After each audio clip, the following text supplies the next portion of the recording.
He promised, "You will leave after the wedding." But the mafia boss never let her go. The smell of yeast and burnt sugar was the first thing Grace Morelli knew every morning, and the last thing she smelled before she fell into an exhausted sleep.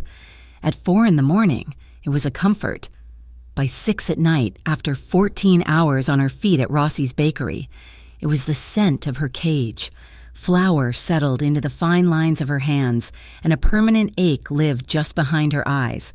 Belladonna was a city of bright lights and dark alleys, and Grace lived in the gray, suffocating space in between. She worked. She went home to their small apartment, and she sat by her father's bed. Marco Morelli was a good man, a man who had loved opera and strong coffee, and who was now being consumed by a sickness that stole his breath and shattered his bones. The doctors used words like experimental and prohibitive cost.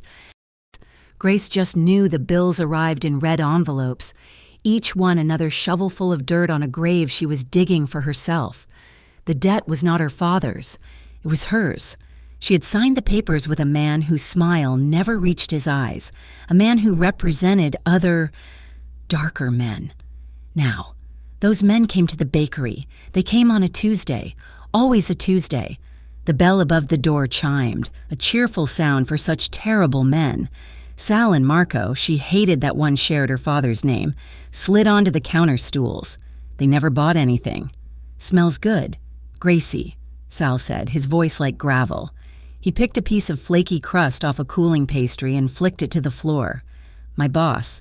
He's wondering when you're going to show him some appreciation." Grace kept her hands kneading dough, her knuckles white. "I get paid on Friday. I can give you 200. Marco laughed, a wet, ugly sound. 200, sweetheart? Your interest payment this week is 2,000. The total... What was it, Sal? 75,000? Seemed like a lot. Sal agreed, inspecting his nails. "A pretty girl like you got other ways to pay. My boss, he's a generous man. He'd be willing to discuss alternatives." Grace's stomach turned to ice. She knew what he meant. She could feel the other customers in the bakery, their eyes glued to the floor, the air thick with fear. "I'll get the money. Just give me until Friday." Sal stood, leaning over the counter until she could smell the stale garlic on his breath. Friday. And Gracie? He's not a patient man. You miss this. He doesn't just break your legs. He goes to the hospital. He unplugs the machines. You understand me? She understood. The blood drained from her face. She nodded. A tiny, jerky movement. They left, and the bakery seemed to breathe again. Grace ran to the back room and threw up in the sink. She was trapped. There was no way out. She had 2 days to find $2,000 and a lifetime to find $75,000. She was going to lose her father. She was going to lose everything. She was wiping her mouth when the black car pulled up. It was not Sal and Marco's car. Theirs was a flashy, peeling Camaro. This car was a void. It was long, silent, and so deeply black it seemed to drink the sunlight. A man in a suit so sharp it could cut glass stepped out. He was not a thug. He was something else. He entered the bakery, the bell chiming politely. He looked at her, his eyes assessing, and he did not smile. "Miss Grace Morelli?" His voice was quiet, cultured. "Yes?" "Mister, Luca Belanti requests your presence. He understands you have a debt problem. He believes he can offer a solution." Grace's heart did not stop. It did something worse. It began to pound with a new, colder terror. Sal and Marco were street rats. Luca Belanti was the king of the sewer. In Belladonna, children were not told stories of the bogeyman. They were told to be home before dark, or Mr. Belanti would find them. He was a myth, a ghost, a man who owned the shipping yards, the politicians, and, it was said, the very soul of the city. I can't leave the bakery," the man gestured to the black car. "Mister, Rossi has already been compensated for your time. Please, do not make Mr. Belanti wait." It was not a request. The drive was silent. The city she knew, all noise, grit, and life, was replaced by an opulent, sterile quiet. They drove up into the hills, where the air was thinner and the houses were fortresses. The Belanti estate was a sprawling compound of gray stone and dark glass. surrounded by a wall high enough to keep the world out or a prisoner in. She was led through hallways that echoed with her own frantic pulse. The floors were marble. The art on the walls was real, and the air was cold. She was brought to a study that smelled of old books and bourbon, and there he was. Luca Belanti was not what she expected. He was not an old, fat man smoking a cigar. He was young, perhaps 30, and he stood with a predator's stillness. He wore a dark, perfectly tailored suit. His black hair was meticulously styled, and his face was all hard angles and shadows. But it was his eyes that held her. They were the color of the deep ocean just before a storm, and they saw everything. They saw her fear, her cheap shoes, and the flour under her fingernails. "Miss Morelli, thank you for coming." His voice was a low, smooth baritone that rumbled in her chest. A man at his side, older and with a weary face, cleared his throat. "Miss Morelli, my name is Rico. We are aware of your father's medical situation and the outstanding debt you procured from the Genovese family." "They're cockroaches," Luca said, his voice quiet, as he stared out the window at the perfect, lifeless garden. "And I'm tired of them feeding in my city." He turned to face her. "I have a problem, Miss Morelli, and I believe you are the solution." Grace's hands were clammy. "Me? I don't understand. I have rivals," he said, as if discussing the weather. "The Viscari family. They believe I am weak. They believe I am distracted. I need to present a new, stable front. I need to show them that my house is in order. I need, in short, a wife." Grace's breath caught. "A wife?" "A temporary one," Luca said, walking toward her. He stopped a few feet away, close enough that she could smell the faint, clean scent of starch and something expensive, like sandalwood. "A marriage, in name only, a performance for the city. You are perfect. You are local. You are clean. You have no family that can be used as leverage. You are respectable. And you are desperate," he added, his eyes flicking to the tremor in her hands. "What? What would I have to do?" "You would stand by my side. You would smile. You would live in this house and be seen at my side at events. You would be Mrs. Luca Belanti. You would be protected. No one," his voice dropped, gaining a chilling edge, "would ever dare to touch you again. And in exchange," she whispered, though she already knew, "the moment you say yes, your father's debts are paid, all of them. The $75,000 is erased. A new medical team, the best in the country, will be assigned to his case. He will be moved to a private suite at St. Jude's." He paused. "I will also pay you, directly, $250,000 in a private account in your name." It was a fortune. It was more money than she had ever dreamed of. It was freedom. "Why me?" "Because you have nothing to lose, and because you will not be foolish enough to get emotional about it. This is a contract, a business arrangement," he nodded to Rico, who produced a thick document. "The terms are all there," Rico said. "The marriage will last until Mr. Belanti deems the Viscari threat neutralized. After the wedding, you will remain here. When the time comes, we will stage a quiet, amicable separation.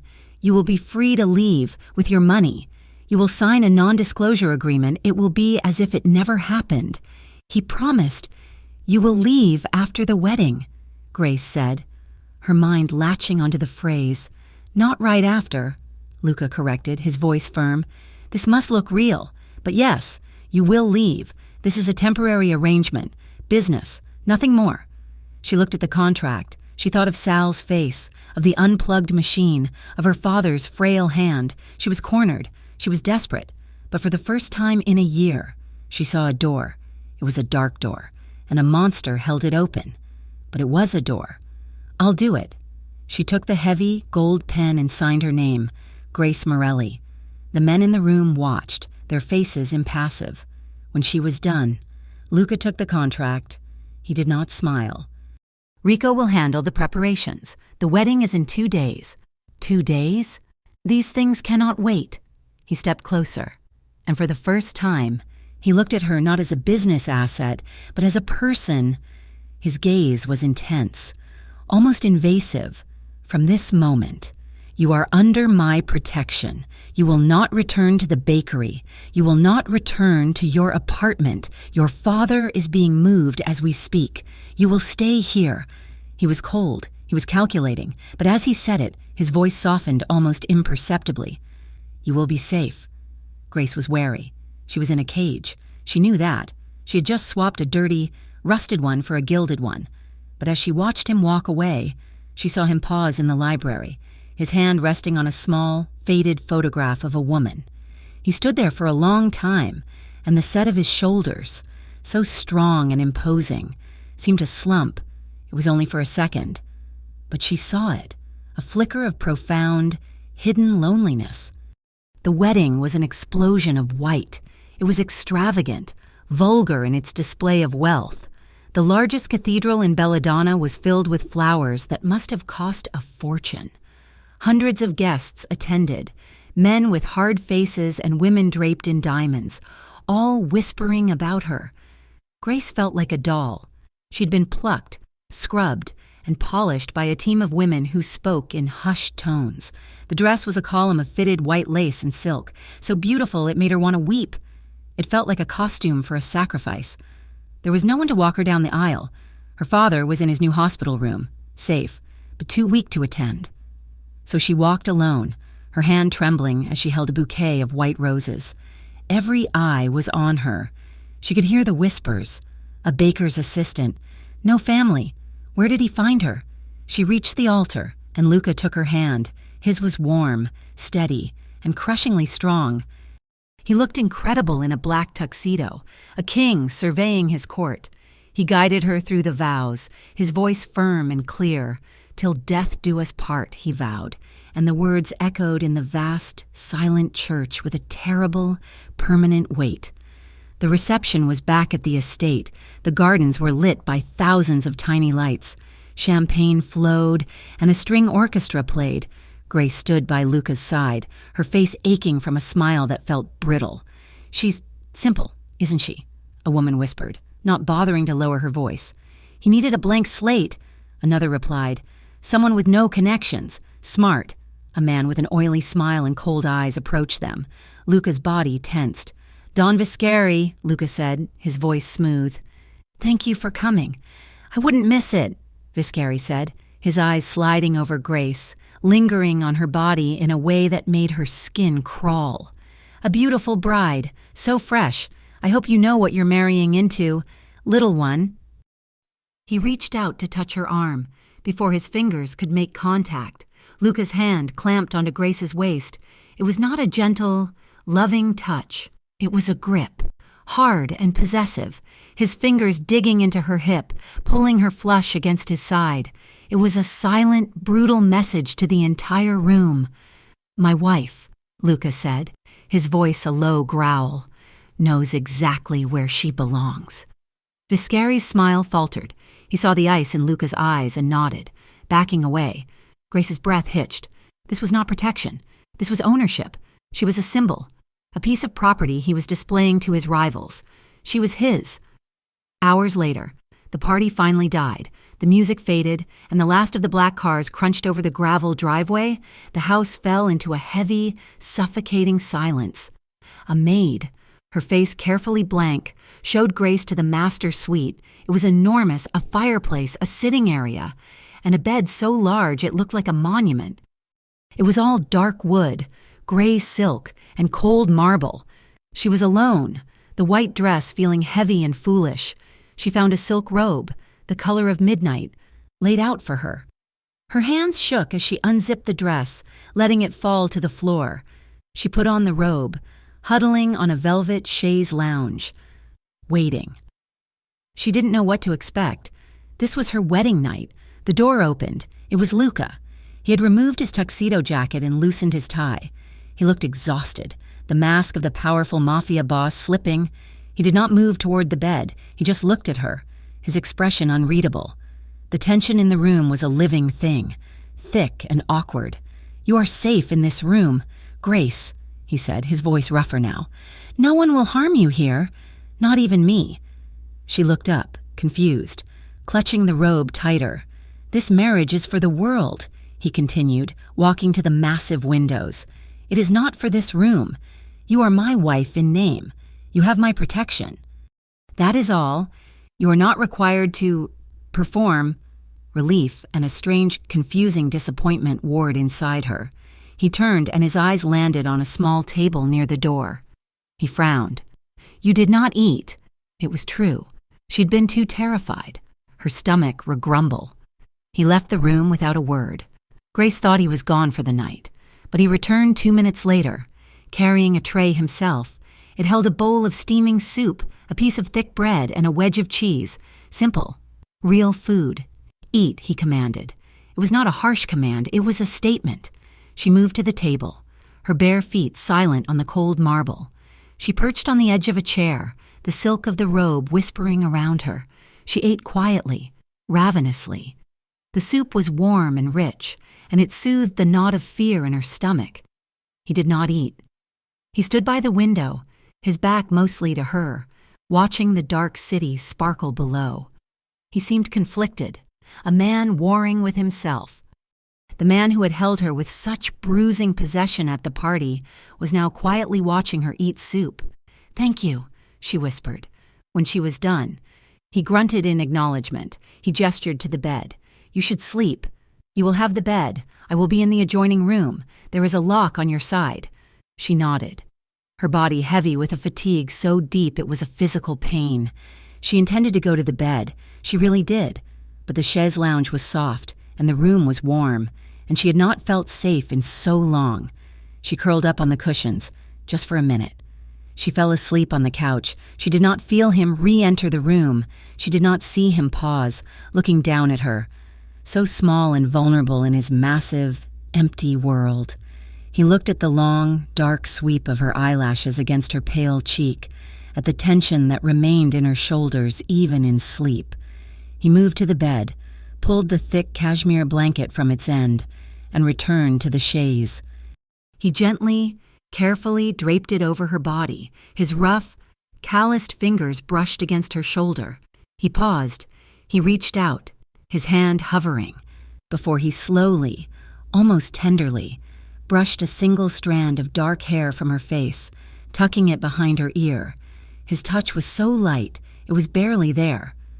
Luca Belanti stood there for 1, 2, 3 long seconds, his face an unreadable mask of conflict, before he turned and disappeared into the shadows of his house.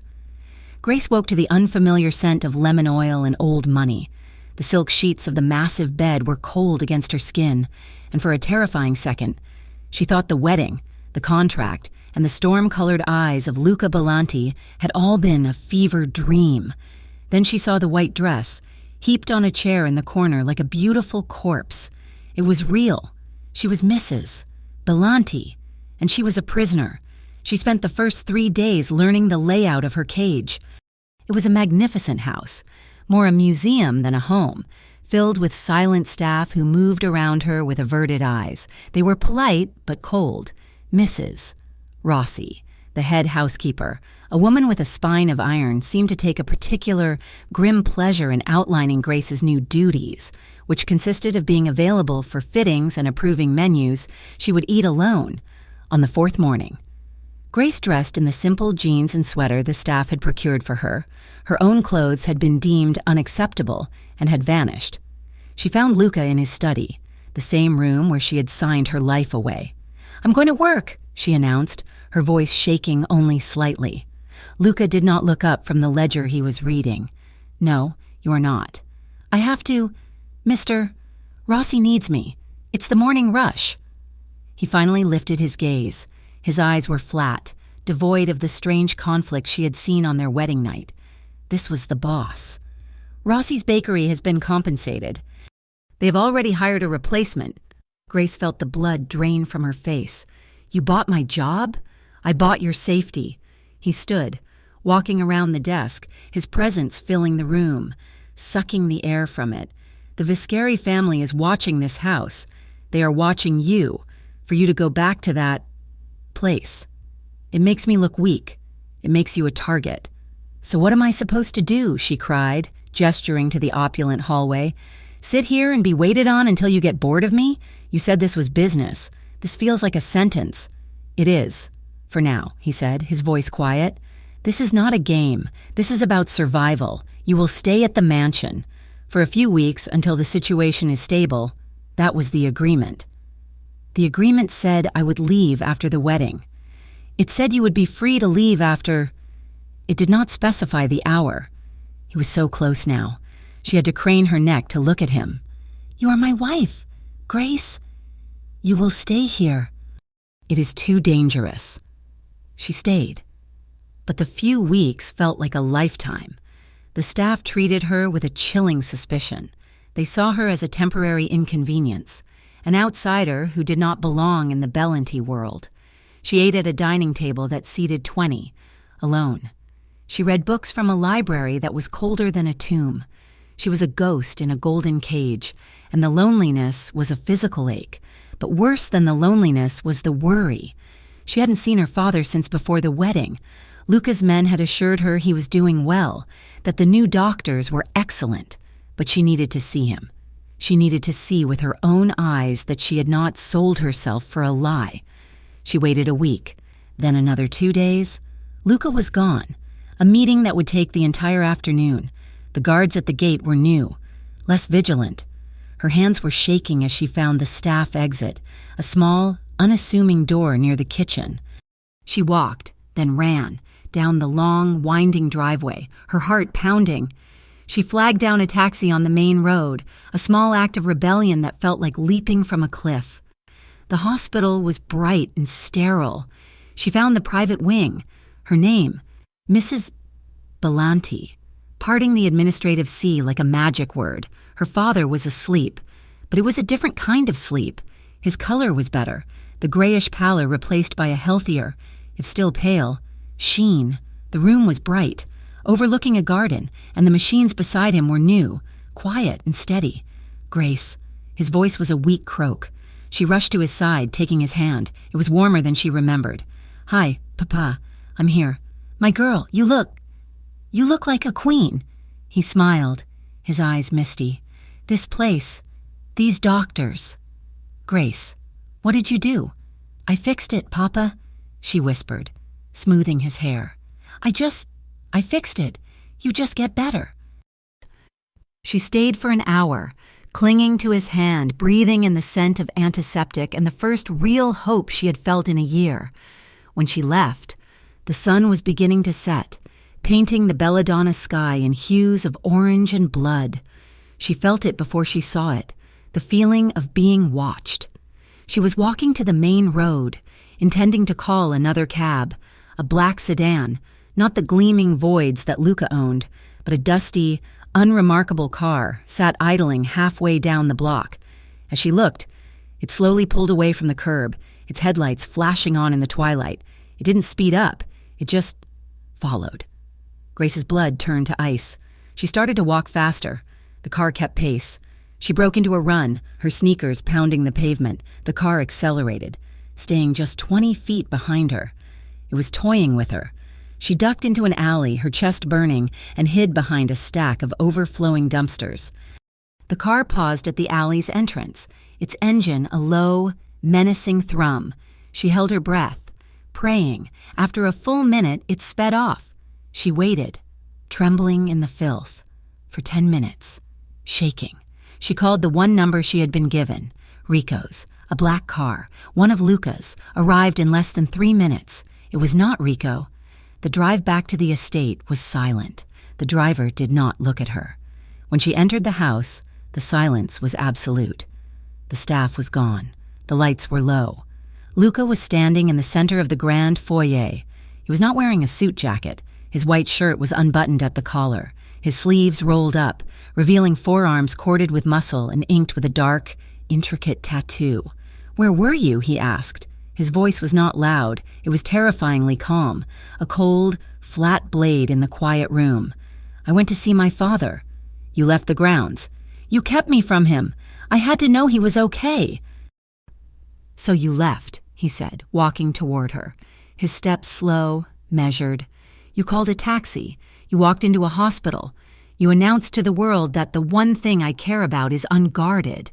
The one thing you own. You mean I am not a thing. Luca, you were followed, he hissed. Viscari's men, they followed you from the hospital. They sat outside that alley for 10 minutes. They were deciding whether to take you. They were deciding whether to start a war. Because of you. Grace stumbled back, her hand flying to her mouth. How did you know? I know everything. He was in front of her now, radiating a fury so potent it was a physical heat. You could have been taken. You could have been hurt. You could have been killed. I'm sorry. Sorry?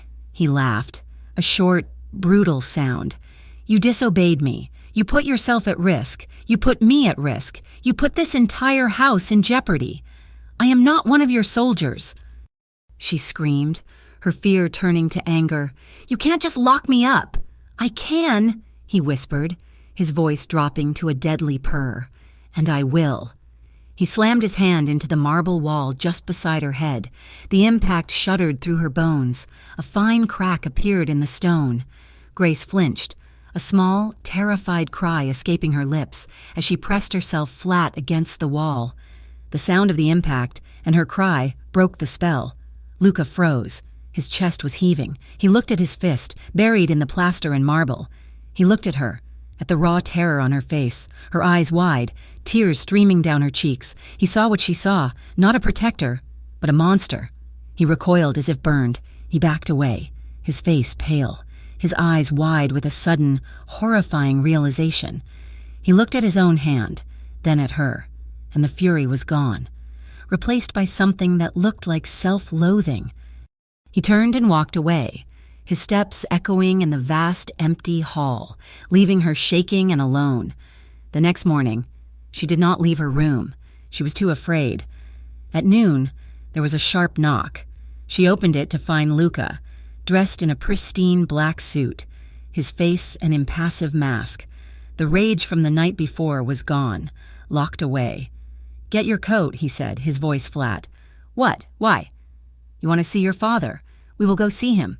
Together. The drive was tense. 2 cars full of guards followed them. Luca did not speak. He stared out the window, his jaw a rigid line. When they arrived at the hospital, he guided her through the lobby with a hand on her lower back, a gesture that was both possessive and, strangely, supportive. He stopped at the door to her father's room. I will wait here. Grace looked at him, confused. He just nodded toward the door. Go. You have 30 minutes. She went inside. Her father was awake, and they talked. She held his hand and tried to pretend her world was not crumbling. She cried, not for his illness, but for her own fear, for the contract, for the man in the hallway. Through the slightly open door, Luca stood in the hallway, a statue of stone. He heard her quiet sobs. He heard her tell her father, I'm just so tired, Papa. He closed his eyes, his fists clenching at his sides. He was listening to the pain he had caused. The drive back to the mansion was just as silent, but the silence had changed.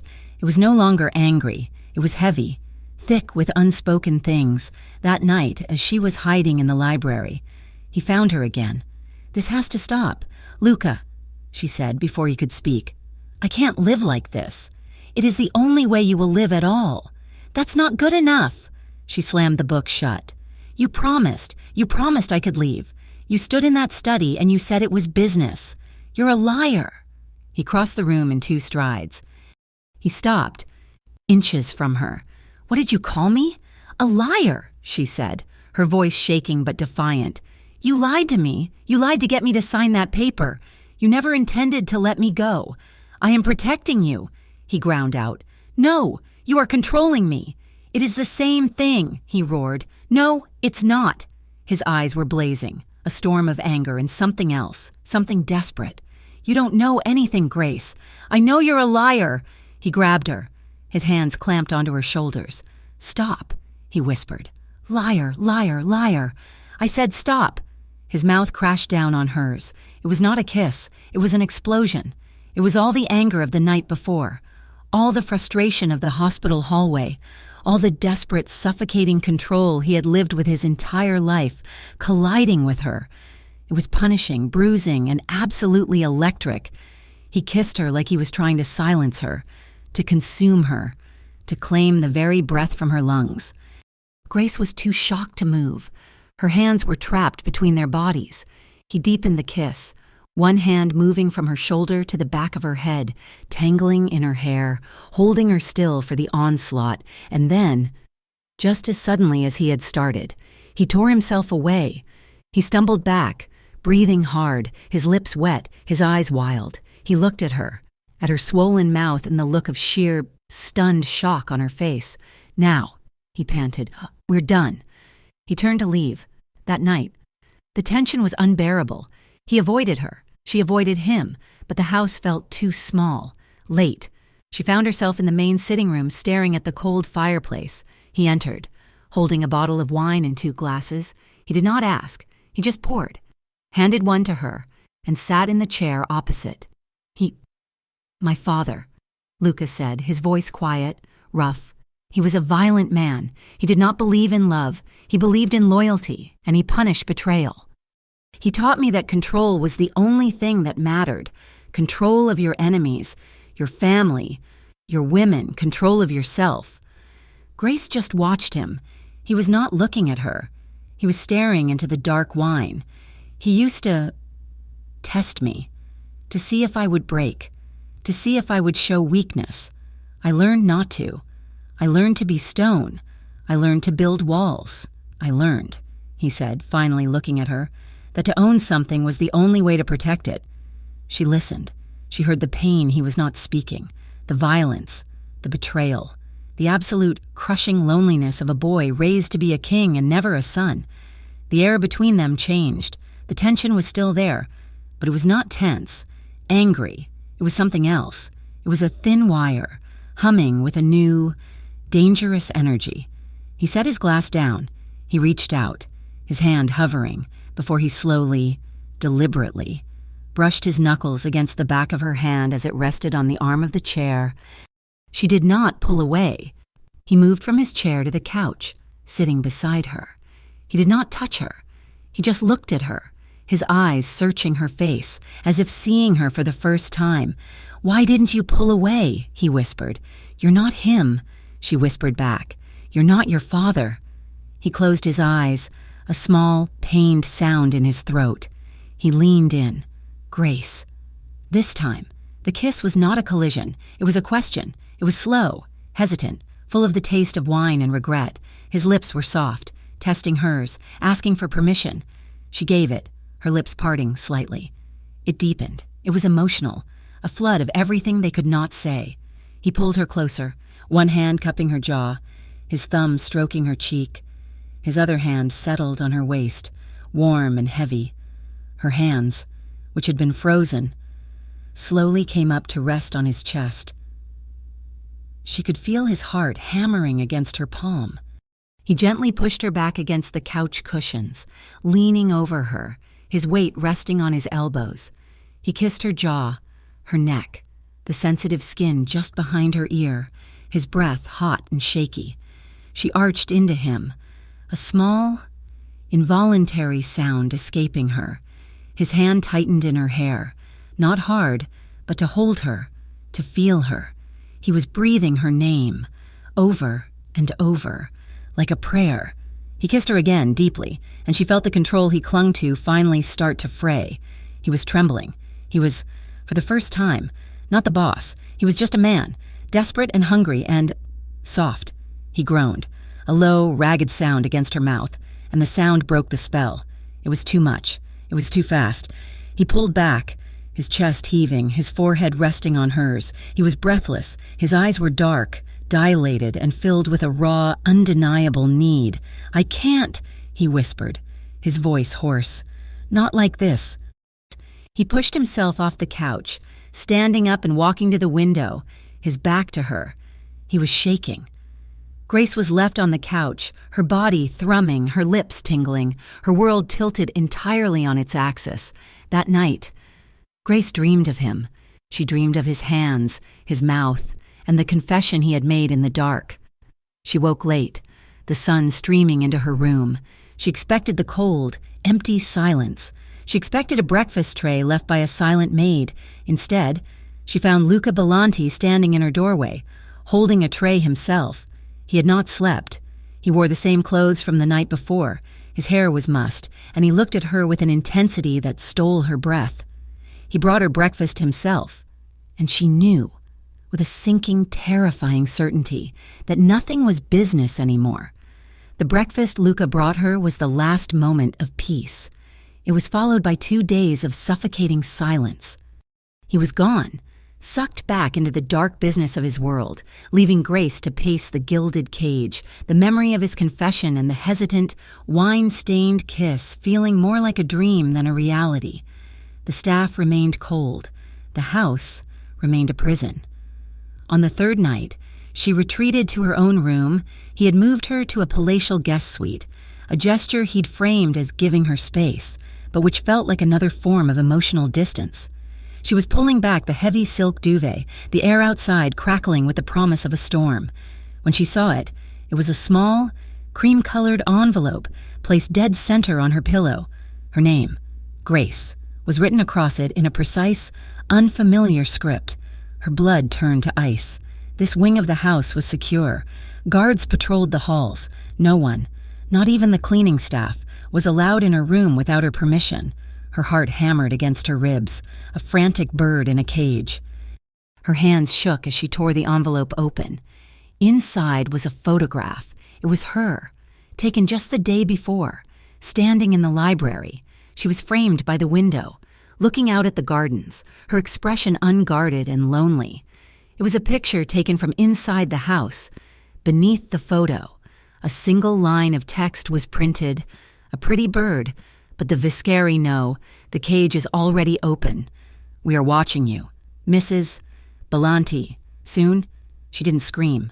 A small, choking sound escaped her throat. She dropped the photo as if it were on fire. They were in the house, or someone in the house was theirs. The walls, which had felt like a prison, now felt like a tomb.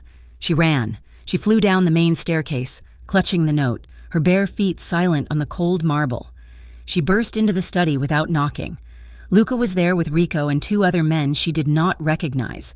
They were hunched over a map of the city. All 4 looked up, their faces hard. "Get out!" Luca snapped, his eyes locking on Grace's terror-stricken face. The 2 men hesitated. "Now!" They vanished. Rico lingered, his eyes worried. "Rico," Luca said, his voice a low warning. "Out." The heavy door clicked shut, sealing them in the silence. "What is it?" Luca demanded, already moving toward her. She couldn't find her voice. She just held out the crumpled note and the photograph. He took them. He was a man made of stone, a fortress of control, but as he read the words, she saw the mask crack. A cold, reptilian fury entered his eyes, so dark and violent it made her stumble back. He did not yell. He did not slam his fist. He became perfectly, terrifyingly still. "He was in my room," she whispered, the tears finally coming, hot and fast. "They were in my room." "No," Luca said, his voice a razor's edge. This was staff. He strode to his desk and slammed the intercom. "Get Mrs. Rossi, now." "I want to leave," Grace said, the words tumbling out. "I can't do this. Luca, this wasn't the deal. They were watching me. I want out. You have to let me go." "Shut up," he said, not unkindly, but with absolute command. The housekeeper appeared, trembling. Luca held up the note. "Who has been in my wife's room?" Only Anna. "Sir, to turn down the bed."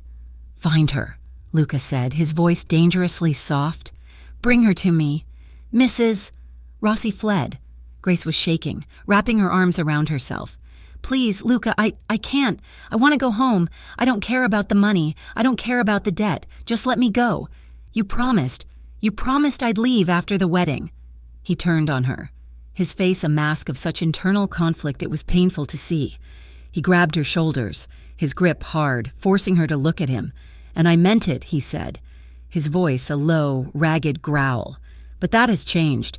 "You're a liar!" she cried, hitting his chest, her blows weak and frantic. "You're just like them. Listen to me."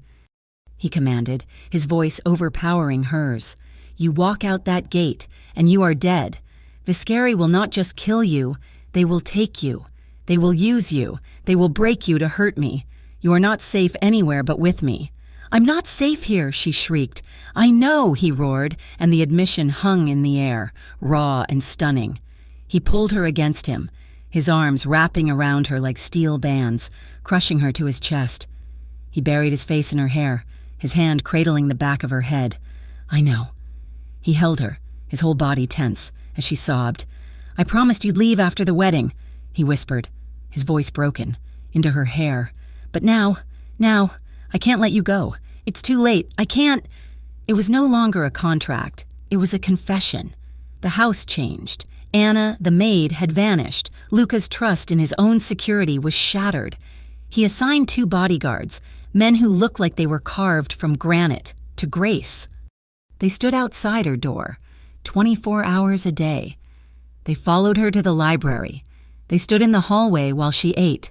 She was a prisoner in her own home, and the cage had just gotten infinitely smaller. And Luca, he changed too. He no longer slept in his own wing. He moved an armchair into the hallway, outside her locked door, and sat there, night after night, with his guards. "This is insane," she told him on the second night, peering through a crack in the door, her silk robe clutched tight. "You are the boss. You can't sleep in a hallway." He looked up from the laptop glowing on his knees. His eyes were tired, but his jaw was set. "I've slept in worse, and I will not have you out of my sight, not even for a second. Go to bed, Grace. I can't sleep knowing you're out there." "You will," he said, his voice final. "It's the only way I know you are safe. Lock the door." She did, but she lay awake, her skin crawling, listening to the muffled coughs of the guards, knowing he was just on the other side of the wood, a living, breathing shield. The storm that had been threatening finally broke on the 4th night. It was a brutal, violent storm. Rain lashed the bulletproof windows like buckshot, and thunder cracked over the estate, rattling the very foundation of the house. Grace hated storms. They reminded her of being small, of huddling in her bed as a child, convinced the world was ending. She was dreaming. She was back in the alley, the black sedan idling, its headlights pinning her. Don Visceri was reaching for her, his smile oily, his hand outstretched. She tried to scream, but no sound came out. She woke with a choked gasp. Sitting bolt upright in the massive bed, her heart pounding a frantic, painful rhythm against her ribs, she was slick with sweat. Her breath coming in short, terrified sobs. The door to her bedroom burst open. Luca was there in an instant, gun in hand, his hair wild. He wore only a pair of gray sweatpants, his chest bare and his feet bare the way he had come. The guards were at his back, weapons raised, scanning the room. "What?" Luca demanded, his eyes flashing to the windows, the closet. "What is it?" Grace was shaking too hard to speak. Nothing," she finally stammered, pulling the blankets to her chin. "A nightmare. The thunder, I'm sorry. I thought—" The guards visibly relaxed. Luca's shoulders slumped, his fury ebbing, replaced by something else. He looked at her pale face and the sheer, undiluted terror in her eyes. He waved his hand at the guards, dismissing them. "Go, I have this." He shut the door, plunging the room back into near darkness, lit only by the frantic, flashing lightning. He did not leave. He holstered his weapon, the sound loud in the quiet room. He walked to the bed and sat on the edge, his back to her. He was breathing heavily, the adrenaline draining. "It was just a dream," he said, his voice rough. "I know," she whispered. "I'm sorry I scared you." Another crack of thunder, so loud the windows vibrated, and she flinched, a small cry escaping her lips. He sighed. It was not a sound of annoyance. It was a sound of deep, weary surrender. He stood up, walked around the bed, and lifted the heavy silk comforter. "Move over," he commanded. "What?" "Move over." He was not asking. "I'm not going back to that chair. And you are clearly not going back to sleep. I will not touch you. I will just be here."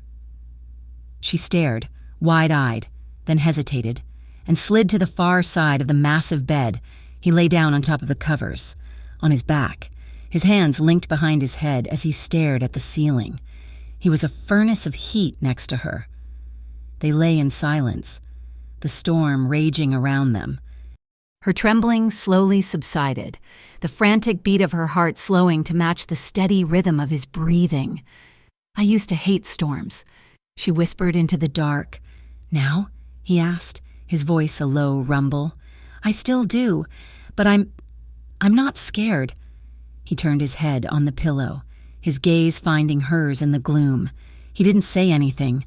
She woke to the gray light of dawn. The storm had passed. She was warm. She was held. Sometime in the night, she had migrated across the bed. Her head was on his chest, her hand fisted in the soft fabric of the t-shirt he must have put on. His arms were wrapped securely around her, his breath stirring her hair. They were tangled together, limbs intertwined. He was still asleep, his face unguarded, the hard lines softened. He was beautiful. He woke as she watched him, his eyes opening, clear and alert. He did not startle.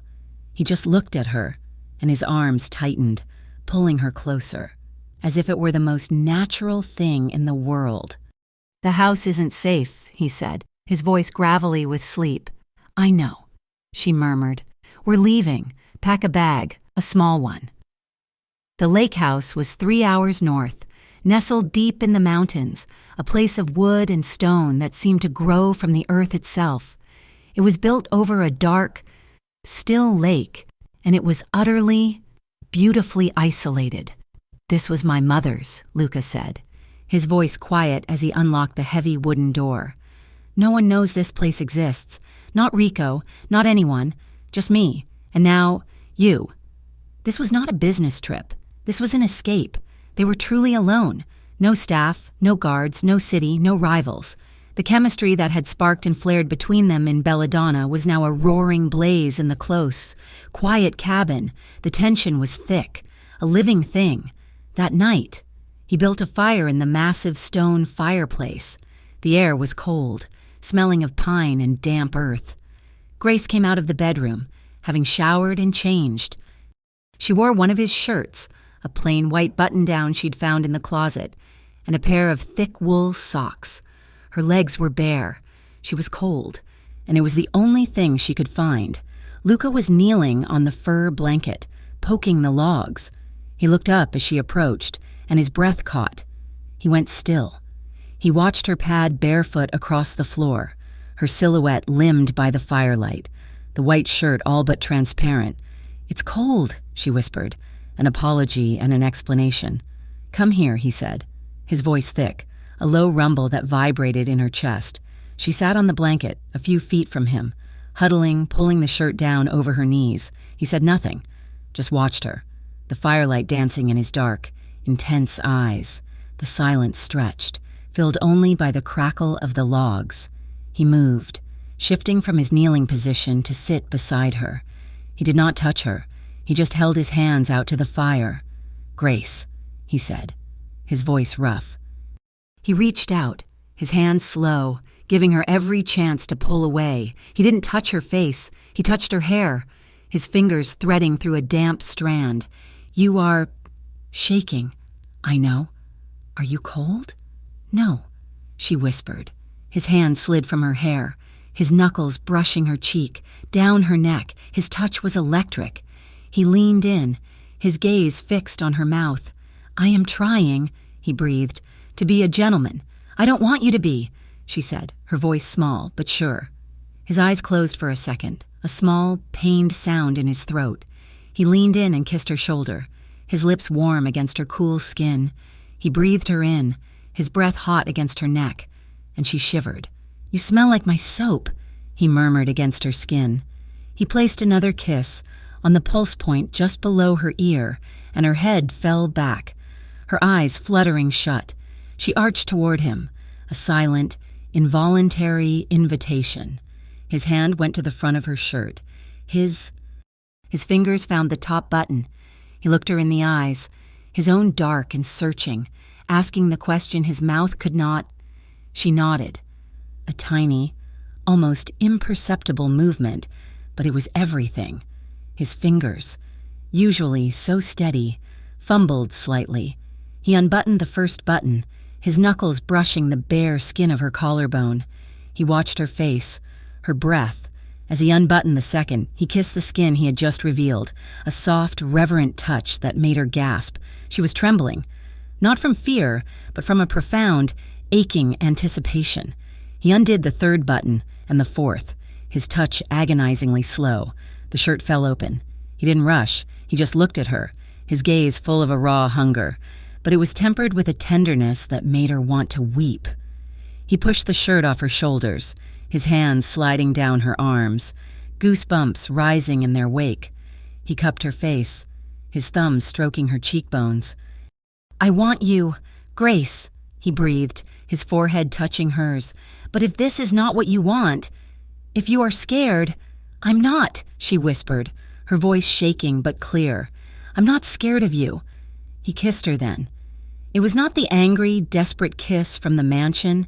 It was a kiss of acceptance, of inevitability, of finding a home. He tasted like smoke and the sharp, cold air, and he kissed her as if he were drowning and she were his only air. He lowered her back onto the blanket, his body covering hers, shielding her from the world, from the cold, from everything but him. He made love to her slowly, reverently, his movements measured, his eyes never leaving hers. He showed her in every touch, every kiss, every whispered word against her skin, that this was not about possession. This was about finally feeling safe. She woke up in his shirt, smiling. The fire was dead, but the morning sun was streaming through the windows. Luca was already up, sitting in a chair by the window, a cup of coffee in his hand, watching her. The hard lines of the mafia boss were gone. His gaze was soft, unguarded. She sat up, pulling the blanket with her. "Good morning." "Morning," he said, his voice rough. She padded, barefoot, to the kitchen, found eggs and bread, and started to cook. He came up behind her, sliding his arms around her waist, pulling her back against his chest.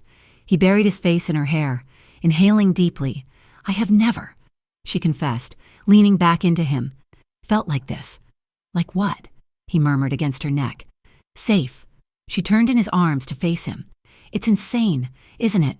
I am here with the most dangerous man in Belladonna, and I have never felt safer in my entire life."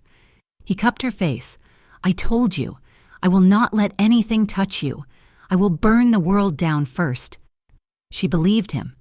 Later that day, he took her into the woods. He was carrying a small, locked case. He opened it. Inside, a sleek, black handgun. "No, Luca, I can't—" "You can," he said, his voice firm. He placed it in her hand. "You will never have to use this.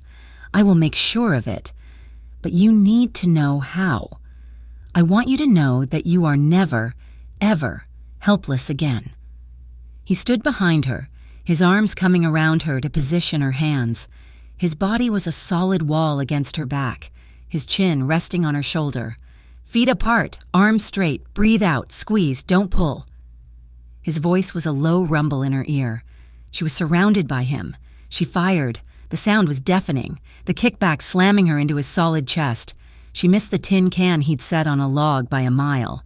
"Again," he said, his voice steady. They spent an hour. She hit the can.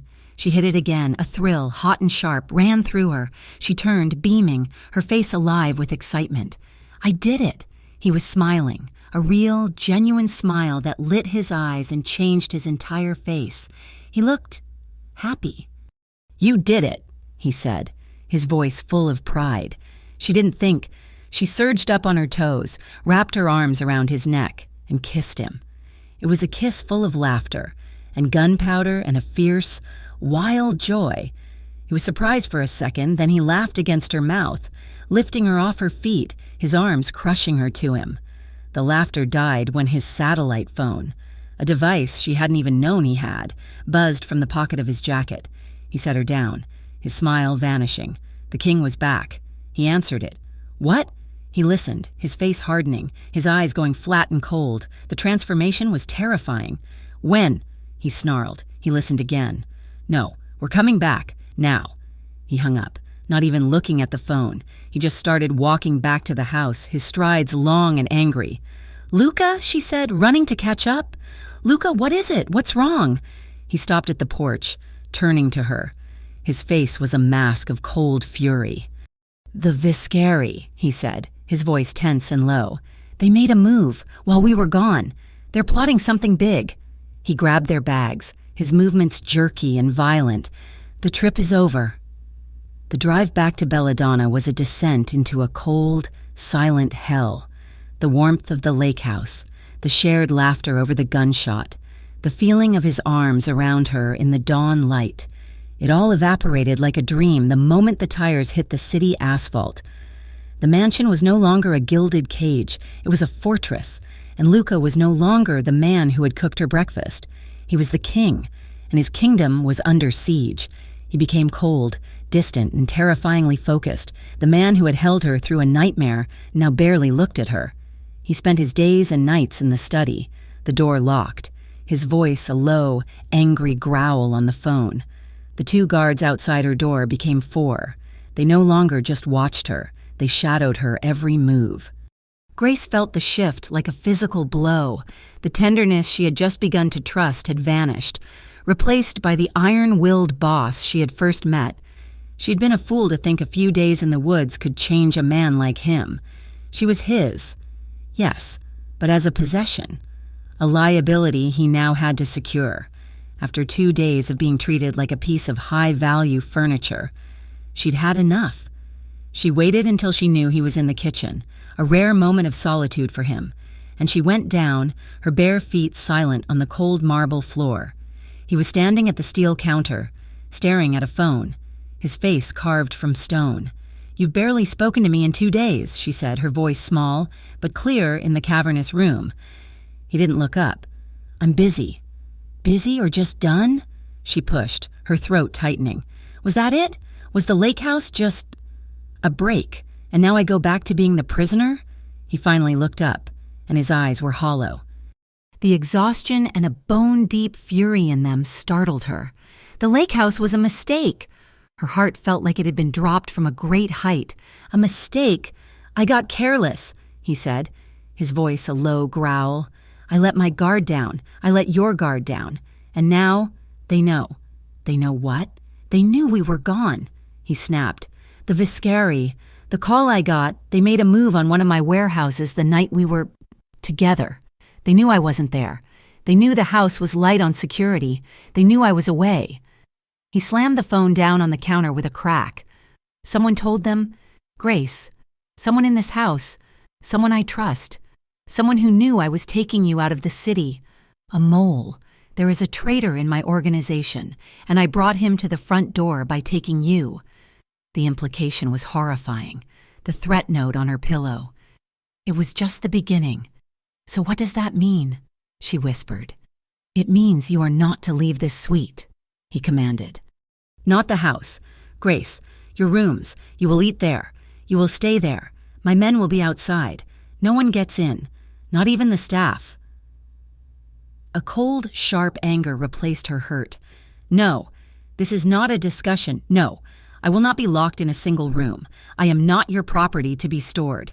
You are my wife," he roared, his control finally shattering. "And you are the one thing they can use against me. You will stay there because I said so." "I hate this," she screamed, the words tearing out of her. "I hate you. I hate being owned." "It is not owning," he yelled back, stalking toward her. "It is protection. It is the only thing keeping you alive." "It's a cage," she cried, backing away as he advanced. "It's all it's ever been. You just put prettier bars on it. You stood in that study, looked me in the eye, and you promised I could leave." Her back hit the wall. She was trapped. Tears of rage and terror streamed down her face. She saw a glass of water on the counter, left by a maid, with a choked sob of pure, unadulterated fury. She grabbed it and hurled it against the far wall. The glass shattered in a spectacular, violent explosion, water and crystal spraying across the pristine floor. The sound, so final, so irrevocable, shocked them both into silence. They stood, breathing heavily, the only sound the tink of a few remaining shards falling to the tile. Grace was trembling, her chest heaving. "You promised," she whispered, the fight draining out of her, leaving only a vast, empty despair. "You promised me I could leave." Luca was perfectly still. He looked at the shattered glass, then at her. His face was unreadable, but his eyes were full of a terrible, aching sadness. He walked toward her, his expensive shoes crunching on the broken glass. He did not stop, did not even flinch. He walked right through the mess, stopping only when he was so close she could feel the heat radiating from his body. He was no longer angry. He was something else, something broken. He raised his hands, slowly, as if to show he was unarmed, and cupped her face. His palms were rough against her tear-soaked cheeks. "Yes," he whispered, his voice so low she barely heard it. His thumbs brushed away her tears. "I did." He leaned his forehead against hers, his eyes closing, a single, pained breath escaping him. "I lied." The confession was a blow more stunning than his anger. "I lied," he said again, his voice thick. "I lied to you. I lied to myself. I told myself it was business, a contract, temporary." He opened his eyes, and the storm in them was so deep, so full of anguish, it stole her breath. "But I was lying, I think. I think I knew from the first day, in the study. I knew I would never let you go. The wedding wasn't the end of the contract, Grace. It was the beginning of the rest of your life, with me." She stared at him, the truth of his words sinking in. This was not a temporary arrangement. This was a life sentence. The fight returned to her, but it was different. It was a desperate, frantic energy. "No," she breathed. She hit his chest, a solid, thudding blow. "No, you can't." He caught her wrists, his grip like steel. I hate you," she sobbed, struggling against him, but he was immovable. "I know," he said, and his mouth came down on hers. It was not the angry, punishing kiss from the hallway. It was not the slow, tender exploration of the lake house. This was something else. This was a desperate, frantic, raw claiming. It was the kiss of a man who had lied and been caught. A man who was drowning and intended to take her with him. It was hard and desperate and tasted of truth and regret. He kissed her like it was the last time, like the world was ending, like he was trying to absorb her into himself. She fought him for a second, her hands straining against his, and then she didn't. The fight melted, and her hands went limp in his grasp. He released her wrists, and her arms wrapped around his neck, pulling him closer, kissing him back with all the rage and fear and confusion that was consuming her. She was kissing the man who had lied to her, the man who had bought her, the man who had just confessed he would never set her free, and she was kissing him like she, too, was drowning. He groaned, a low, guttural sound, and lifted her as if she weighed nothing. Her legs, acting on a primal instinct she didn't know she possessed, wrapped around his waist. He carried her, their mouths still locked, and set her on the cold steel kitchen counter, the one he had been leaning against moments before. He was between her legs, his body pressing her back, his hands tangling in her hair, holding her head as he deepened the kiss. It was no longer a fight. It was a surrender, a mutual, destructive, beautiful surrender. He kissed her neck, her jaw, the hollow of her throat, his lips hard and demanding, as if trying to brand her, to make her his in a way the contract and the wedding never could. She arched into him, her fingers digging into his shoulders, her body on fire, every sensation heightened by the fear and the anger and the terrible, undeniable truth. He was her captor. He was her protector. And he was the only man she had ever wanted. He was fumbling with the hem of her shirt, his hands shaking, his breath coming in ragged gasps against her skin. "Grace," he panted, "Grace." This was not love. This was combustion. This was two people, trapped in a lie, finding the only truth they could, in each other's bodies. After the adrenaline faded, leaving them both raw and exposed, he had not taken her. He had stopped, his body trembling, his face buried in her neck, and just held her. He had held her until their breathing slowed, until the world stopped spinning. Now, she was sitting on the balcony of her suite, wrapped in a thick cashmere blanket, The 3 in the morning air cold and sharp. The city of Belladonna glittered below, a beautiful, heartless expanse of lights. The door opened. It was Luca. He had showered, and he wore a clean shirt and pants. He was carrying a single mug. He walked over and handed it to her. Hot tea, sweetened, just how he'd learned she liked it. He didn't sit. He stood behind her, leaning on the railing, a silent guardian. "I lied," he said again, his voice quiet, carried on the night breeze. "I'm not proud of that." She said nothing, just sipped the tea, her hands shaking. "I am not a good man, Grace. I am a man who takes what he wants, and I wanted you." He sighed, the sound heavy. "But I am not my father. I do not want a prisoner. I do not want someone who hates me." He moved, walking around to stand in front of her, and he looked tired. He looked, for the first time, like a man who was losing. "The guards are gone from your door," he said softly. "The gates are locked, but you are not a prisoner in this room. I want you to stay, but I want you to stay. Not because I said so, because you choose to." It was the most honest and the most manipulative thing he had ever said. He was giving her a choice that was not a choice at all. Choose to stay in the gilded cage, or choose to walk out and be killed. But the word, choose, it mattered. A fragile truce settled over the house for the next week. Grace chose to stay. She ate breakfast with him. He told her about the mole, about the search. He was treating her. She realized, like a partner, not an equal, but not a pet. The house was still a fortress, but she could walk in the garden. The call came on a Tuesday. Grace was in the library when she heard Rico's frantic voice, then Luca's. "Boss, God, boss, there's been an explosion." Grace froze. She crept to the door. Luca's voice was ice. "Where?"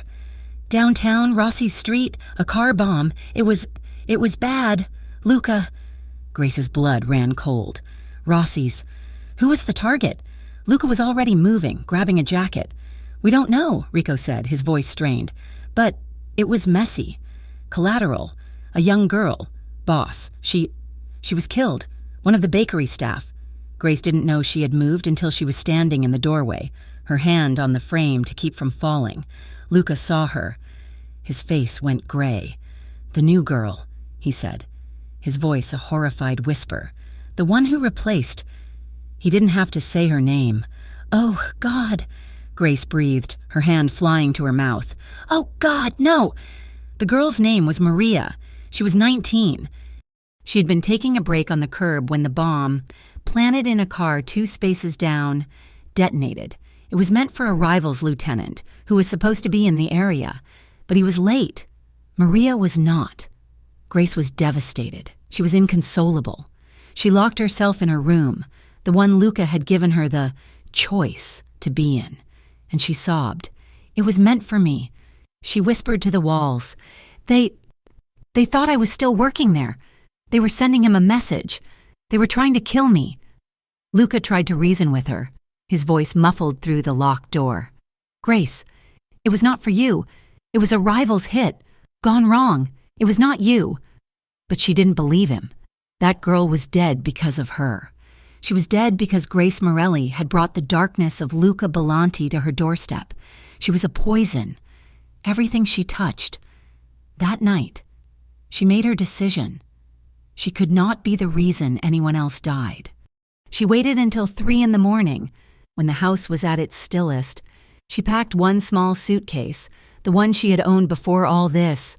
Her old jeans, her old sweaters. She had Luca's $250,000 in an account, but she didn't touch it.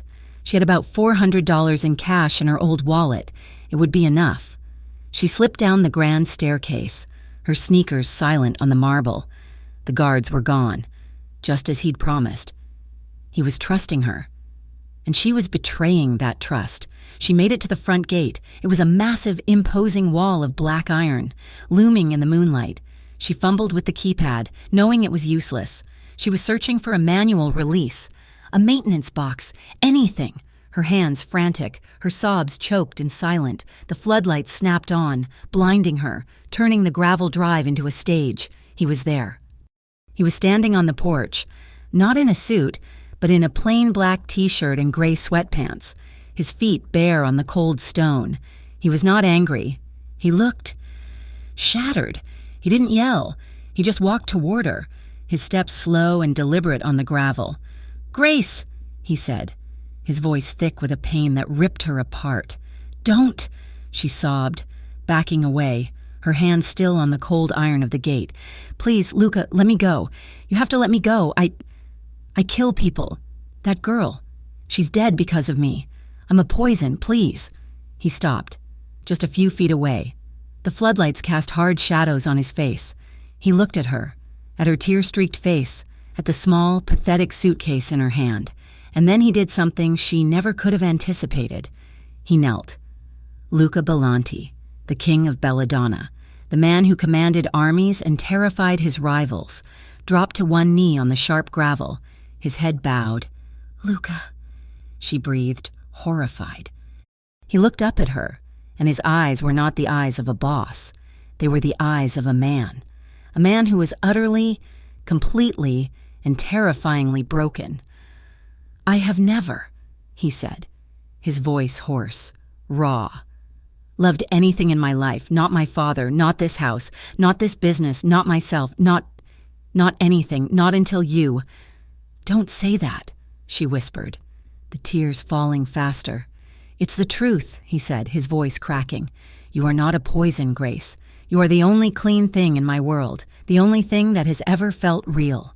He reached out, his hand not grabbing, but asking. He took her free hand, the one that wasn't holding the suitcase. "I will not let you go, not to protect myself, not ever." He looked up at her, his gaze a burning, desperate vow. "There is no leaving for you, or for me. If you go, I will burn this city to the ground to get you back. Do you understand me? I will destroy everything. I will tear it all down until I find you. There is nowhere you can go that I will not follow." He stood, pulling her hand with him. He gently, so gently, took the small suitcase from her limp fingers and let it fall to the gravel. He cupped her face, his hands now trembling. "So you can choose to walk back into that house with me," he whispered, "or you can choose to make me burn the world down. But either way, you are staying." She looked into his eyes and she saw the truth. He meant it. She didn't leave.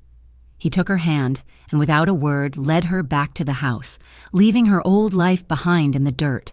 The night she returned from the gate, she did not go back to her own suite. He led her by the hand to the master bedroom, his room, and for the first time, she entered it not as a guest or a prisoner, but as a partner. He locked the door, and in the dark, he simply held her. He held her as if she were the only anchor in his storm-tossed world, and she clung to him. The man who had promised to burn the world down for her, she had chosen, not the cage, not the captor, but the man. The next morning, the house was a hive of quiet, tense activity. The failed bomb attempt had shaken everyone. But Luca was preternaturally calm. He was no longer the desperate man kneeling on the gravel.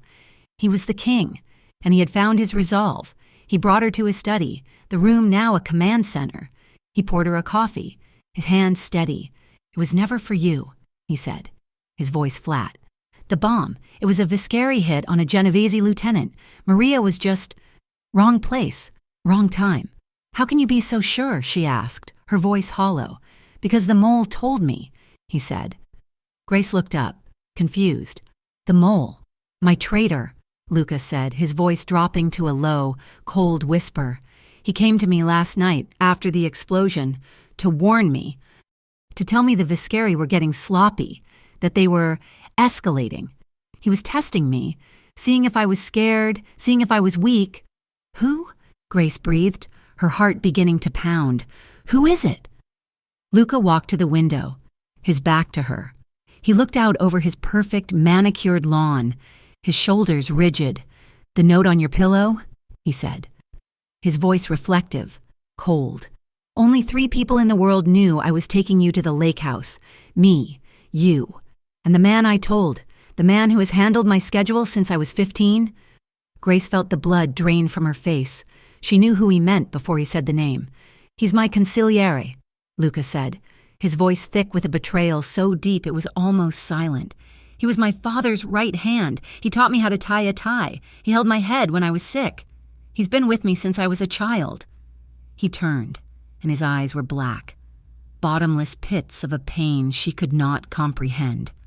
Rico. The name hung in the air, impossible, and yet, in an instant, it made a terrible, perfect sense. Rico, who had been in the room when she signed the contract. Rico, who had access to all the guards, all the schedules. Rico, whose weary, kind face had been a mask. Grace's hand flew to her mouth. "No, Luca, no. He's been selling me to the Viscari for months," Luca said, his voice devoid of emotion. "He wanted to weaken me. He wanted me to look unstable, distracted. He suggested I find a wife. He suggested you." Grace sank into a chair, her legs giving out. He wanted me here. "He wanted a target," Luca said, his voice a snarl. "He thought a girl like you, a baker's assistant, would be easy. Easy to scare, easy to control, easy to remove. He thought you were my weakness. He told the Viscari where to find you. He told them about the lake house.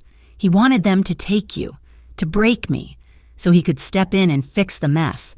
He wants my chair. Grace." The sheer, cold-blooded scale of the betrayal was staggering. This was not a power grab. This was a patricide. Grace felt the panic rise, hot and acidic. "So we run," she said, her voice frantic.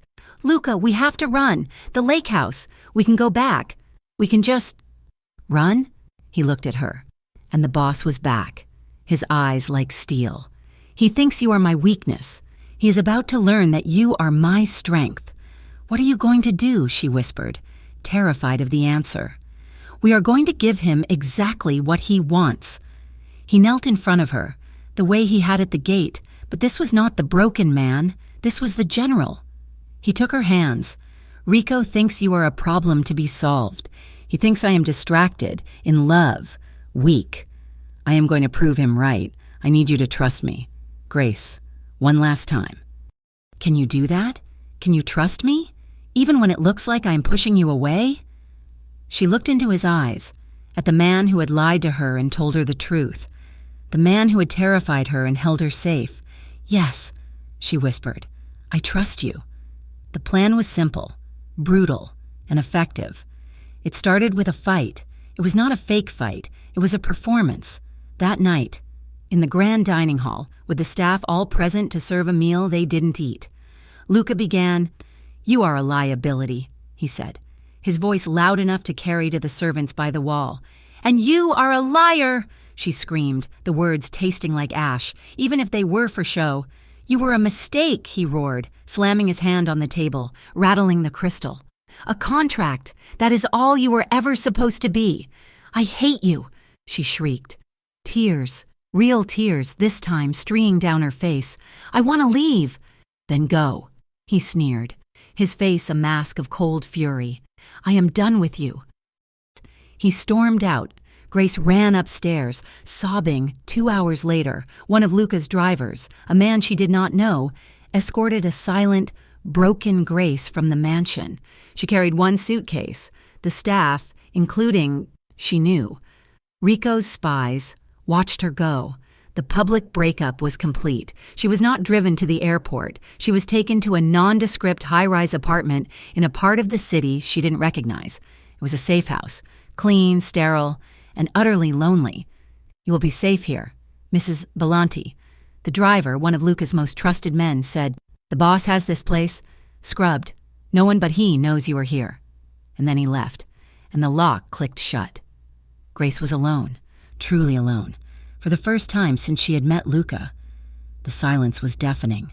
The first day was a blur of fear, the second a fog of loneliness. She was safe, she knew, but she felt abandoned. Luca was using her absence. He was playing the part of the grieving, furious boss, lashing out at his men, drinking too much, making himself look erratic. He was baiting Rico, drawing the traitor in, making him believe the Grace problem was solved and that Luca was now vulnerable. Grace just felt lost. On the third night, she was staring out the window at the anonymous city lights, and the past came for her. She was 12 years old. Her mother, a woman who had always smelled of cheap perfume and restless energy, had been packing a bag. "Where are you going, Mama?" Grace had asked, her small hands clutching her pajamas. "Just for a bit, sweetie," her mother had said, her eyes bright and frantic. "Not meeting Grace's. I need to breathe. I'll be back. I promise." She had kissed Grace's forehead, and she had walked out the door. Grace had waited by that window for 3 days. Her father had come home from a long-haul trip to find her asleep on the floor, the door still open. Her mother never came back. She had been abandoned. Grace, standing in the safe house window, felt that same cold, hollow ache, the feeling of being left, of being promised, and then nothing. "He promised," she whispered to the glass, her breath fogging it. "He said, 'Don't leave me again.'" She slid to the floor, her back against the cold window, and for the first time, she cried not for the danger, but for the profound, terrifying fear of being abandoned by the one person who had ever made her feel safe. A key scraped in the lock. Grace's head snapped up, her heart leaping into her throat. The door opened. It was Luca. He looked terrible. He hadn't slept in days. His hair was undone, his face was rough with stubble, and he wore the same suit he had been in for 2 days, now rumpled and stained. He looked like the broken man he was pretending to be. He just stood in the doorway, his chest heaving, his eyes raking over her as if to memorize her. "Grace," he breathed, his voice a low, ragged sound. She didn't run to him. She couldn't move. She was still that 12-year-old girl, frozen, waiting. He shut the door, locking it, and crossed the room in 2 strides. He didn't kneel. He just collapsed in front of her, pulling her into his arms, burying his face in her neck. He was shaking, or she was. Maybe they both were. "I couldn't," he whispered, his voice muffled against her skin. "I couldn't stay away another night. I needed to know you were real. I needed to breathe you in." She clung to him, her fingers digging into the fabric of his expensive jacket, her nose full of the scent of him, bourbon, sandalwood, and a deep, weary exhaustion. "You left me," she whispered, the accusation raw and childish, but it was the truth of her heart. "I know," he said, pulling back to look at her, his hands framing her face. "I know. It was a plan. It was just a plan." He looked at her, at the tears on her face, the loneliness in her eyes. "It was the hardest thing I have ever done, leaving you at that gate. It felt like I was tearing my own heart out." He kissed her then, a kiss that was not a fight, or a question, or a claiming. It was a reunion. It was a desperate, starving kiss, full of apologies and promises that did not need to be spoken. "Don't leave me again," she whispered against his lips, the words stolen from her own memory. "Never," he vowed, "never." He stood, pulling her up with him. He didn't lead her to the bed. He pressed her back against the wall, the hard, cold plaster a shock against her back. His mouth was on hers, his body caging her in, and it was not gentle. It was desperate. This was not the slow burn of the lake house. This was a wildfire. This was the frantic, desperate passion of 2 people who had been starved of each other. His hands were in her hair, tilting her head back, his lips moving to her neck, his teeth grazing the sensitive skin. She moaned, a soft, high sound, her hands fisted in his shirt, pulling him closer, if that were even possible. "Luca," she breathed, her legs trembling. He lifted her back sliding up the wall and her legs wrapped around his waist, just as they had in the kitchen.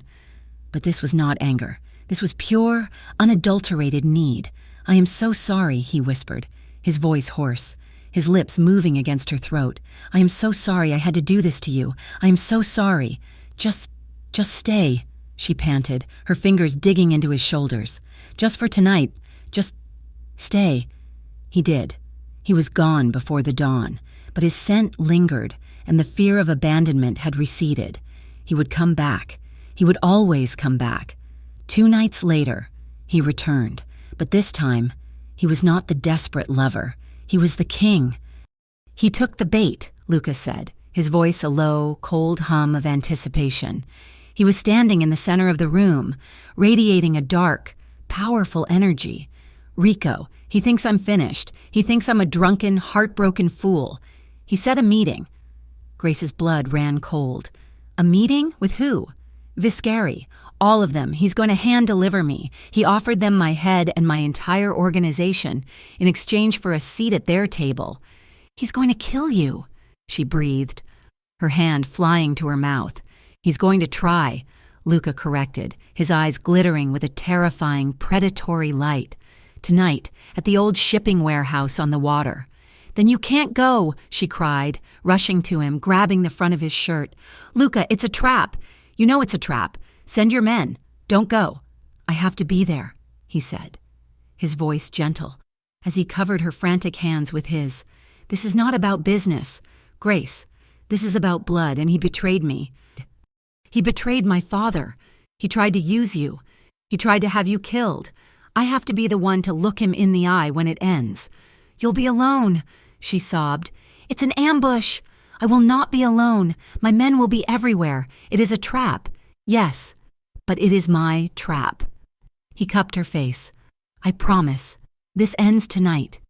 He kissed her. A hard, final kiss that tasted of steel and goodbye. Stay here. Lock the door. Do not, under any circumstances, open it for anyone but me. Do you understand? Luca, please. Do you understand? Grace? Yes, she whispered, her heart breaking.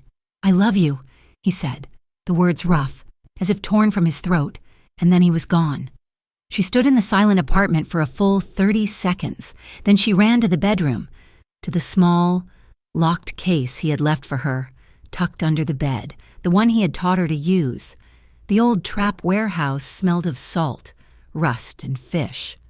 It was a cavernous, dark space, lit only by a few weak sodium lamps. He's not here, Rico, Don Viscari's voice echoed, oily and impatient. You said you would deliver him. He'll be here, Rico said. His voice, the voice Grace had once thought of as kind, was tight with nerves. He's a mess. He's not thinking. He'll walk right in. He already has. Luca's voice came from the darkness. He stepped into the light, alone, his hands in the pockets of his long, black coat. He looked magnificent. He looked like the god of death. Luca, Rico breathed, his face going pale. You were just digging your own grave, old man. Luca sneered. Viscari laughed. Bold words, Belanti. But you are one man, and I am not. From the shadows, a dozen men stepped out, all armed. You are right, Luca said, a small, cold smile on his face. You are not.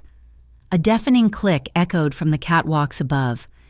Luca's men, at least 30 of them, stepped into the light, their weapons all trained on Viscari's men below.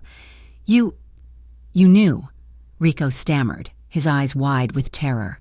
I knew, Luca said, his voice a low growl, as he walked toward his old mentor. I knew. That's when it all went to hell.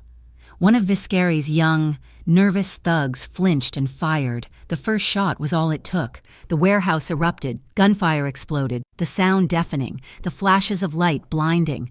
Luca had dived behind a stack of crates. He was firing, moving, a phantom in the chaos. Men were dropping, Viscari's men, Luca's men. Grace had followed him.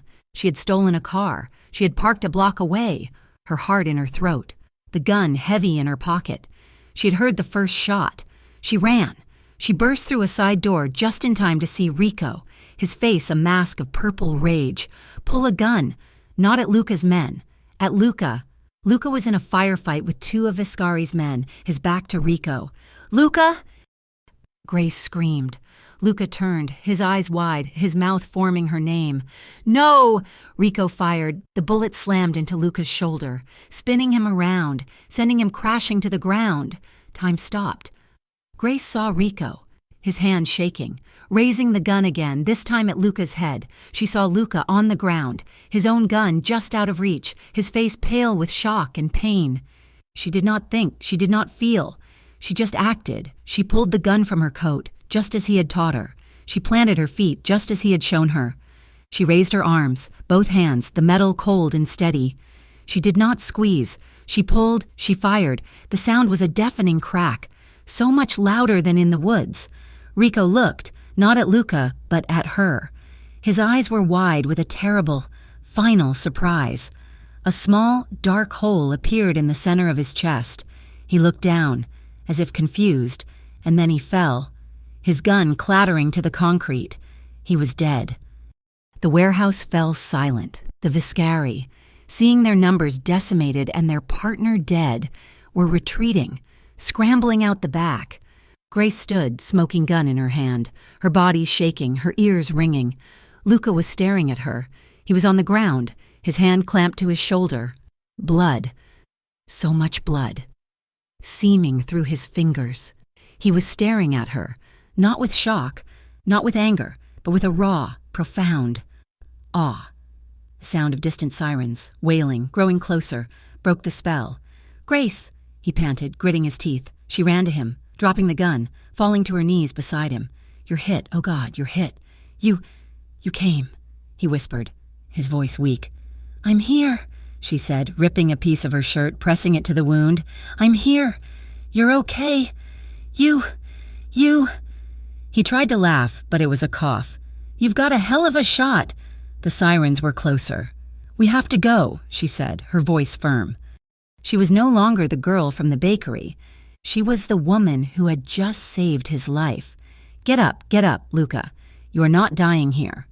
He looked at her, and even in his pain, he smirked. He grabbed her arm, his grip surprisingly strong, and used her to haul himself to his feet, hissing in agony. "I'm burning down the world for you. Remember?" He panted, his arm slung over her shoulders, his blood soaking her shirt. "Not tonight, you're not," she said, half dragging, half carrying him toward the dark. Side exit. "Tonight, we just flee." They vanished into the shadows. Two broken people, one bleeding, one shaking, but together. The sirens wailed, and the belladonna night swallowed them whole. The 3-hour drive to the lake house was a blur of agony and adrenaline. Grace drove Luca's car, one hand on the wheel, the other pressed against the bloody, wadded-up shirt on his shoulder. He was a dead weight against the passenger door, his face a pale, waxy gray in the moonlight. "Stay with me," she commanded, her voice a low, steady growl she did not recognize as her own. "You are not allowed to die. Do you hear me, Luca? I forbid it." He managed a low, pained groan that might have been a laugh. "Yes, boss." They'd stolen the car from the warehouse. A black sedan used by one of his men. She had no idea if they were being followed. Every set of headlights was a threat. Every open stretch of road a vulnerability. She pushed the car to 120 miles an hour, her knuckles white, her gaze fixed on the dark road ahead. They arrived at the lake house just before dawn. The house, once a romantic hideaway, was now a field hospital. She half dragged, half carried his 6-foot-plus frame inside, his arms slung over her shoulder, his feet dragging. He collapsed onto the fur blanket in front of the cold fireplace, the same blanket where they had first made love. It seemed like a lifetime ago. The whiskey," he panted, his eyes glassy. "In the kitchen and the first aid kit. Bathroom." She ran. The kit was basic. Gauze, antiseptic, tape, not enough. She grabbed the whiskey, a knife from the kitchen block, and a dish towel. She boiled water, her hands shaking so violently she could barely hold the kettle. She was not the bakery girl. She was not a nurse. She was just a woman, terrified and out of her depth.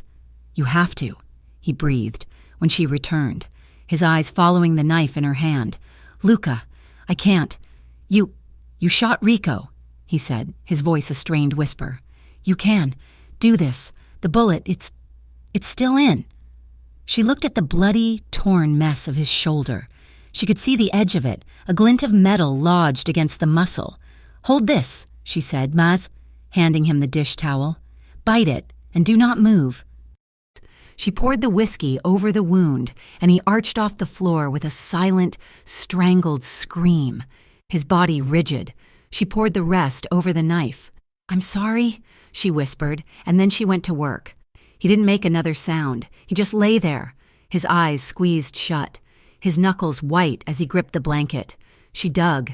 She found the bullet. She pulled it out, a small, deformed piece of lead, and dropped it into a glass where it chimed with a terrible, final sound. She cleaned the wound, stitched it with a sewing needle and thread she had sterilized in the flames of the stove, and bandaged it tightly with strips of a ripped sheet. He had passed out. She sat, her back against the cold stone, and watched him breathe. She was covered in his blood. Her hands were raw, and for the first of what she knew would be many times. She wondered if she had just saved his life or prolonged his death. He survived. But the man who woke up 2 days later was not the king, nor the lover. He was a wounded animal, caged and furious. He was a terrible patient. But more than that, he was consumed by a dark, suffocating guilt. "You should have left me," he snarled on the 4th day, when he was strong enough to sit up. He batted away the broth she tried to give him. "And what? Let you bleed out on your mother's rug?" she snapped back, her patience worn thin. "Yes," he said, his voice a low, dangerous growl. He looked at her, his eyes cold. "You shouldn't have been there, Grace. If I wasn't, you'd be dead. And you would be free," he roared, lurching to his feet, clutching his wounded shoulder. "You would be free of me, of this poison. Don't you see what I've done to you? Look at you." He pointed a shaking finger at her. "You are not the same woman I met. That woman, she was soft. She was good. I have turned you into me, a killer." His words hit her like a slap. "I saved your life. You took a life, Mason," he yelled. "You, Grace, with a gun. You shot a man, and you didn't even flinch. I did that. I put that gun in your hand. I put that blood on your soul. I have destroyed you. I have dragged you so far down into my hell that you will never get out. You think I care about that? You should." He was pacing now, a lion in a cage, the pain from his shoulder making his movements jerky. "You should have run. You should be running now. I am poison, Grace. I am a plague. Everything I touch, I destroy. I destroyed Rico. I destroyed my family. I am destroying you." "So what?" she said, standing up, her hands fisted at her sides. "That's it? You're just giving up? You want to push me away so you can sit here and bleed and feel sorry for yourself?" "I am pushing you away," he said, his voice dropping to a whisper, "because I love you. Because it is the only decent thing I have ever done. Go, take the car, drive, never look back. I will not follow you this time. I give you back your life." It was the ultimate sacrifice for him. And it was the most insulting, cowardly thing he had ever said to her. She stared at him for a full minute, her blood heating, a cold, sharp anger rising in her. All the fear, all the desperation, all the nights of wondering, all the blood. It all coalesced into a single, burning point of clarity. You think you are the only one who gets to make a choice," she said, her voice dangerously quiet. "This is not a choice, Grace. This is an—" "I stayed," she interrupted him, her voice rising, cutting him off. "I stayed, not because you were a king, not because you had money, not because you locked the gate and threw away the key." She stalked toward him, poking him in his good, solid chest with her finger. "I stayed when you were a liar, when you were a monster, when you were a coward." "Grace," he warned, his eyes dark. "No," she said. "You're gonna listen. I was trapped my entire life. Trapped by debt. Trapped by my father's illness. Trapped by a life I didn't want. And then I met you. You, the king of all the cages." Tears streamed down her face, but they were not tears of sadness. They were tears of rage. "You think I stayed because I had nowhere else to go? You think I was just a frightened little bakery girl who was too stupid to run?" He had no answer. He just stared at her, his face a mask of pained confusion. "I stayed because I loved you," she confessed, the words a raw, painful scream in the quiet room. "You idiot. You arrogant, stupid, selfish idiot. I stayed because, for the first time in my life, I was not trapped. I was chosen. I stayed because the man I saw, the one under all the suits and the rage and the mafia, was a man who was just as lonely and just as trapped as I was. I stayed because I loved you, and you are too much of a coward to accept it." She was breathing heavily, her chest aching. He was silent. He just looked at her, his world clearly tilted on its axis, his face pale. "So, fine," she whispered, her fight suddenly gone, leaving her empty and cold. "You want me to go? I'll go. You win. You can have your lake house. You can have your self-pity. You can bleed to death all by yourself, protecting a ghost. You're right. You're not a good man. You're a coward. And I am done. I am so done." She turned, grabbing her jacket from the hook by the door. She fumbled with the zipper, her hands shaking. "Grace," he said, his voice a broken, strangled sound. "Wait. No," she said, not looking back. "I'm not your hostage. I'm not your weakness, and I am not your wife anymore. This was the real lie." She opened the door. The cold mountain air hit her face. "Grace, stop!" She heard his step, a lurch, a desperate attempt to stop her. She turned, her hand on the doorknob, ready for another fight, another plea, another... He was not there. He was on the floor. He had taken 2 steps, and his wounded, overtaxed body had given out. He was in a heap on the fur rug, his eyes rolling back, a fresh, terrible wave of dark blood soaking through the white bandages on his shoulder. "Luca!" The anger, the hurt, all of it vanished, replaced by a cold, sharp terror. She flew to his side, sliding on the wood floor. "No, no, no, no," she chanted, pulling his head into her lap. He was unconscious. His skin was clammy, his breathing shallow. He had torn the stitches. He was bleeding out, right here, after everything. "You are not doing this," she whispered, her voice fierce, her tears dripping onto his pale face. "You do not get to do this to me. You do not get to die. I will not allow it." She held him, her hand pressed hard against the new wound, a desperate, useless plug.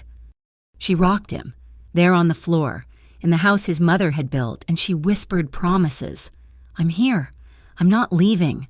You're okay. I love you. You are not dying. I'm right here. I love you. I'm not leaving. I'm not leaving." She cradled him. She held him through the long, dark night. She cleaned the wound again. She re-stitched it, her hands steady this time, her work neat. She did not cry. She just worked. She saved him. The next morning, the sun streamed in, bright and warm, a mockery of the night. He was on the bed. She had somehow gotten him there. She was asleep in the chair beside him, her head on the mattress, her hand clutched tightly, lifeline-like in his. She woke to the feeling of a thumb, slowly, weakly, stroking the back of her hand. His eyes were open, they were clear. The fever was gone, the anger was gone. He just looked at her, his gaze full of a profound, quiet awe that was more powerful than any kiss. He brought her hand to his lips, his skin dry and cool. "You stayed," he whispered, his voice a scratch. "I lied," she whispered back, a small, watery smile on her face. "I'm a terrible coward." He tried to smile. "We're a matched set." Then, he held her hand. He did not let go. Weeks later, the city of Belladonna was in an uproar. Luca Bellanti, his arm in a discreet black silk sling, held a press conference. It was not on the steps of his mansion. It was on the steps of City Hall. He looked different. He was thinner. There were new lines around his eyes, but he was not the king or the boss. He was a man. His speech was short. He was retiring from his father's shipping and import business. He was stepping down, effective immediately. He was liquidating his assets, placing them into a new, transparent trust. He was donating his family's compound to the city, to be used as a new wing for the hospital. It was a risk. It was an abdication. His rivals, what was left of the Viscarie, could see it as weakness. The feds, who had been circling him for a decade, could see it as an admission of guilt. It was the single most dangerous, reckless, insane thing he had ever done. He was walking out of the fortress unarmed, into the light. He was doing it for her. She was not there. She was across town, in a small, bright storefront. It was under construction. The windows were still covered in paper, but the sign, freshly painted in a deep blue, was uncovered. Dolce Vita, it read. The sweet life. He had built her a bakery. The final romantic scene comes 3 months later. The bakery is open. The light is soft, the color of butter. Streaming in through the clean glass windows, it smells of yeast and sugar and cinnamon. Grace is wearing a simple pale yellow sundress, her hair tied up in a messy bun, a streak of white flour on her cheek. The bell above the door jingles. Luca walks in. He wears jeans, a simple white shirt, and a soft linen jacket. He looks normal. He looks happy. He watches her for a full minute, a slow, genuine smile spreading across his face. "It's a mess," she says, laughing, gesturing to the flour dusting every surface. "We sold out of cannoli by 10. I'm not surprised," he says, his voice a low, warm rumble. He walks toward her, his eyes never leaving her face. He doesn't stop at the counter. He walks around it, into her space, into her mess. He backs her up against the large, flour-dusted prep table, the steel one, caging her in, just as he had in the kitchen of the mansion. But this is not a cage. It's a haven. "You have something," he murmurs, his gaze dropping to her mouth. "Do I?" she whispers. He doesn't wipe the flour away. He lifts her, easily, and sits her on the counter, just as he had that desperate, angry night. He stands between her legs, his hands resting on her thighs, his body warm and solid. He leans in and kisses her. It is not a fight. It is not a reunion. It is a promise, slow and deep and full of a quiet, settled joy. It tastes of sugar and of a future they had both stolen. He pulls back, his forehead resting on hers. She smiles, her eyes bright, her hands linked behind his neck. "You promised I'd leave after the wedding," she whispers, her voice full of laughter. He smirks, the old, confident flash of the boss, tempered with the new, soft light of the man. He brushes the strand of hair from her cheek, his thumb gently wiping away the flour. "I lied," he says, his voice a low, loving rumble. "But only because I knew. I knew one day you'd never want to." The bell on the bakery door jingles, and a customer walks in. Luca doesn't move. He just kisses her again. And for the first time in their lives, they are not hiding. They are not running. They are not trapped. They are just free. Together. Finally. And forever. Choosing each other. Thank you so much for listening to this story. We truly hope you enjoyed this journey of passion and danger. Where in the world are you listening from? Please let us know in the comments. We love hearing from you, so please share your thoughts on the story in English. And if you loved it, do not forget to subscribe to Mafia Romance Stories for more tales of love, loyalty, and the darkness that surrounds them.